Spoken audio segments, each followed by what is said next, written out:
अलकापुरी नगरी में कुबेर नाम का एक राजा राज्य करता था। वह शिव भक्त था।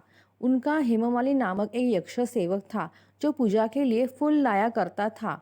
हेममाली की विशालाक्षी नाम की एक अति सुंदर पत्नी थी। एक दिन वह मानसरोवर से पुष्प लेकर आया, किंतु कामासक्त होने के कारण पुष्पों को रखकर अपनी स्त्री के साथ रमन करने लगा। इस भोग विलास में दोपहर हो गई। हेममाली की राह देखते देखते जब राजा कुबेर को दोपहर हो गई तो उसने क्रोधपूर्वक अपने सेवकों को आज्ञा दी कि तुम लोग जाकर पता लगाओ कि हेममाली अभी तक पुष्प लेकर क्यों नहीं आया। जब सेवकों ने उसका पता लगा लिया तो राजा के पास जाकर बताया, हे राजन, वह हेममाली अपनी स्त्री के साथ रमन कर रहा है। इस बात को सुनकर राजा कुबेर ने हेममाली को बुलाने की आज्ञा दी। डर से कांपता हुआ हेममाली राजा के सामने उपस्थित हुआ। उसे देखकर कुबेर को अत्यंत क्रोध आया और उसके होंठ फड़फड़ाने लगे। राजा ने कहा, अरे अधम, तूने मेरे परम पूजनीय देवों के देव महादेव भगवान शिव जी का अपमान किया है। मैं तुझे श्राप देता हूँ कि तू स्त्री के वियोग में तड़पे और मृत्युलोक में जाकर कोढ़ी का जीवन व्यतीत करे। कुबेर के श्राप से वह तत्क्षण स्वर्ग से पृथ्वी पर आ गिरा और कोढ़ी हो गया। उसकी स्त्री भी उससे बिछड़ गई। मृत्युलोक में आकर उसने अनेक भयंकर कष्ट भोगे, किंतु शिव की कृपा से उसकी बुद्धि मलिन न हुई और उसने पूर्वजन्म की भी सूद रही। अनेक कष्टों को भोगता हुआ तथा अपने पूर्वजन्म के कुकर्मों को याद करता हुआ वह हिमालय पर्वत की तरफ चल पड़ा। चलते चलते वह मार्कंडेय ऋषि के आश्रम में जा पहुंचा। वह ऋषि अत्यंत वृद्ध तपस्वी थे।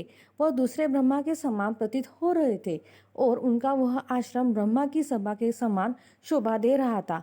ऋषि को देखकर हेममाली वहां गया और उन्हें प्रणाम करके उनके चरणों में गिर पड़ा। हेममाली को देखकर मार्कंडेय ऋषि ने कहा, तूने कौन से निकृष्ट कर्म किए हैं जिससे तू कोढ़ी हुआ और भयानक कष्ट भोग रहा है। महर्षि की बात सुनकर हेममाली बोला, हे मुनिश्रेष्ठ, मैं राजा कुबेर का अनुचर था। मेरा नाम हेममाली है। मैं प्रतिदिन मानसरोवर से फूल लाकर शिव पूजा के समय कुबेर को दिया करता था। एक दिन पत्नी सहवास के सुख में फंस जाने के कारण मुझे समय का ज्ञान ही नहीं रहा और दोपहर तक पुष्प न पहुंचा सका। तब उन्होंने मुझे श्राप दिया कि तू अपनी स्त्री का वियोग और मृत्युलोक में जाकर कोढ़ी बनकर दुख भोगेगा। इस कारण मैं कोढ़ी हो गया और तथा पृथ्वी पर आकर भयंकर कष्ट भोग रहा हूँ। अतः कृपा करके आप कोई ऐसा उपाय बतलाइए जिससे यह मुक्ति हो जाए। मार्कंडेय ऋषि ने कहा, हे हेममाली, तूने मेरे सम्मुख सत्य वचन कहे हैं, इसलिए मैं तेरे उद्धार के लिए एक व्रत बताता हूँ। यदि तू आषाढ़ माह के कृष्ण पक्ष की योगिनी नामक एकादशी का विधान पूर्वक व्रत करेगा तो तेरे सभी पाप नष्ट हो जाएंगे। महर्षि के वचन सुन हेममाली अति प्रसन्न हुआ और उनके वचनों के अनुसार योगिनी एकादशी का विधानपूर्वक व्रत करने लगा। इस व्रत के प्रभाव से पुराने स्वरूप में आ गया और अपनी स्त्री के साथ सुखपूर्वक रहने लगा। भगवान श्री कृष्ण ने कहा, हे राजन, इस योगिनी एकादशी की कथा का फल 88,000 ब्राह्मणों को भोजन कराने के बराबर है।